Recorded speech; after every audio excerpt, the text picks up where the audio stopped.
This is seemingly a very busy news week, both for the good and for the bad, on both sides of the Pacific.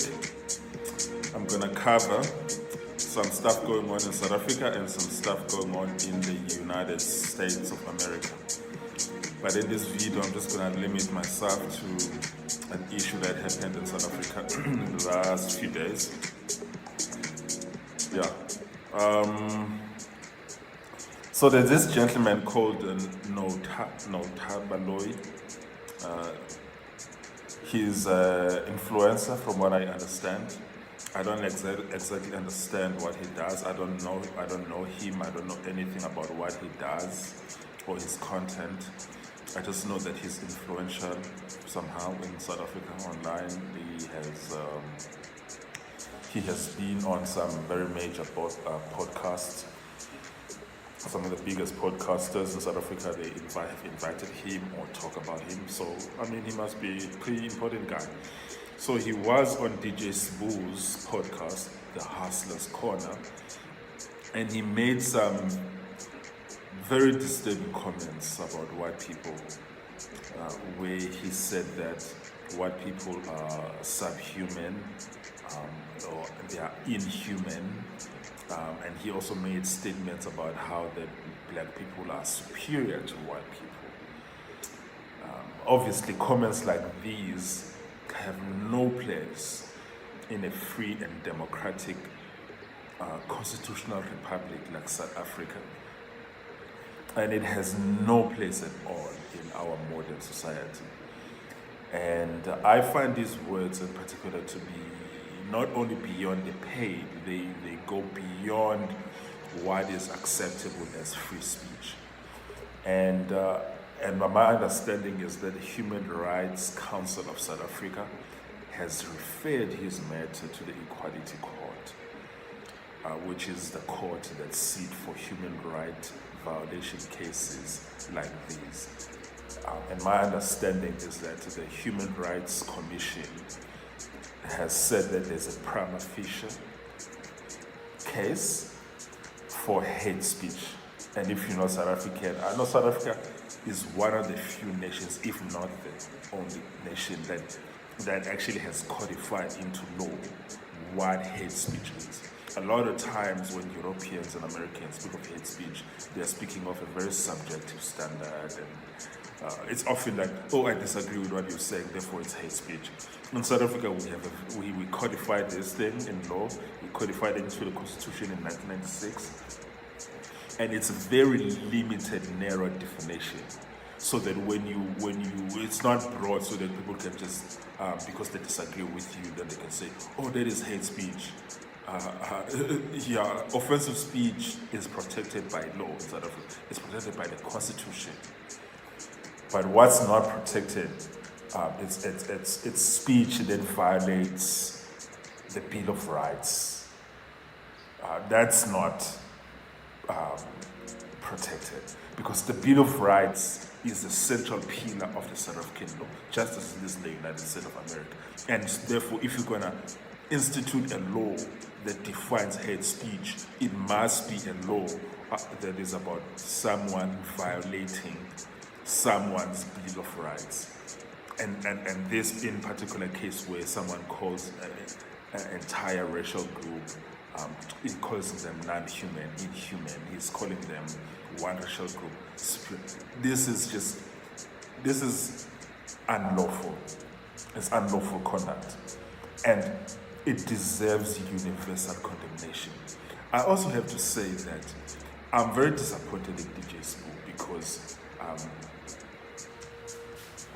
after he received flack and pushback from the comments that were made on that particular episode, he defended himself and said that, oh well, we say that not all the views that are stated in this podcast are our views, and we believe in hosting the debate and having people speak their minds and wada, which is fine. I also have a disclaimer in the podcast that only the views that are stated by me are my views. Everything else, you can consider it as whoever the guest is, that's their view. However, that's not enough, because if someone comes and breaks the law on your platform, you are also liable. You are also liable. And not only that, if someone came onto his platform and said the same words, but direct them to black people, DJ Sbu would not abide that. He wouldn't abide it. I don't think he would have even continued with that interview if someone came into his platform and said black people are inhuman, black people are subhuman, black people are not human, white people are superior to black people. He wouldn't have abided that. So, and he would have condemned that unequivocally. Then, or maybe later, but he would have condemned it. So, folks, there is an issue here with black people sometimes that I find to be quite a persistent indulgence, that you folks sometimes think that because you are angry, you have a right to do whatever the hell you want to do, or you have a right to do whatever the hell you want to do, or say whatever the hell you want to say. It doesn't work like that. It doesn't work. It definitely doesn't work like that. There are still laws that govern our nation that all of us are bound by. If white racists have been to prison, like the Penny Sparrow, I think, and if racists have been taken to court, white racists have been taken to court in South Africa, then black racists also need to be taken to court. And don't even start me with that crap that black people can't be racist. Stop it. I'm not even going to entertain any of that bullshit. Black people can definitely be racist. And there's a lot of racist black people out here in the world. Case in point, Joy Ann Reid, who just got fired by MSNBC. She is a virulent and unrepentant racist and bigot. And she's black. So you folks don't even get me started about this crap that black people can't be. Cut the bullshit. I'm black, I live with black people, and I deal with black people all of my life. There's a lot of you niggas who are racist.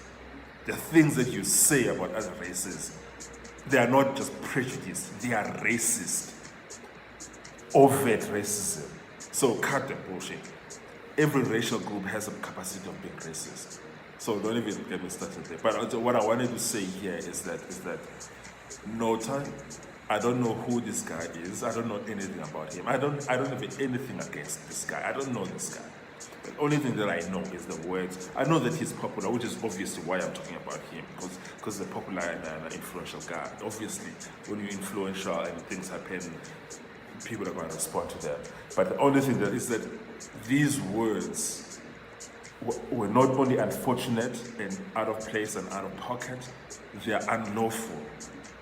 The best thing that he can do for himself right now is to issue an apology without any conditions, and sincerely apologize for and retract those words. And that's not obviously going to stop the legal proceedings against him, but it might help him get a much better sentence. But I know he's not going to do it. Because watching the words, he's so stubborn from what I've seen. He's not going to apologize. So I think him going to court is the best thing that needs to happen on this matter. And I expect everyone, black, white, Indian, colored, Asian, to condemn his words without any justification, without any qualifications. And I've been seeing a lot of people saying, no, he was searching, researching. Come on. Don't be ignorant now. There is no research anywhere in the world that credibly claims that any racial group is superior than the other. There is no such thing. Guys, stop embarrassing yourselves like this. There is no research anywhere in the world that claims that credibly claims that any racial group is inhuman or non-human or subhuman. Stop it. Guys, just stop with this bullshit. Oh, so no, and the others are saying, no, he was reading from books. So what? Do you know how many books out there in the world have bonehead ideas? Just because something is in a book does not mean that it's credible and that it's a good idea and that it has ideas that are lawful in a democratic constitutional republic. Yeah, anyways, I think that's, for me, that's really like my statement. Stop embarrassing yourselves. And but with that said, let's hear what your thoughts are in the comment section below.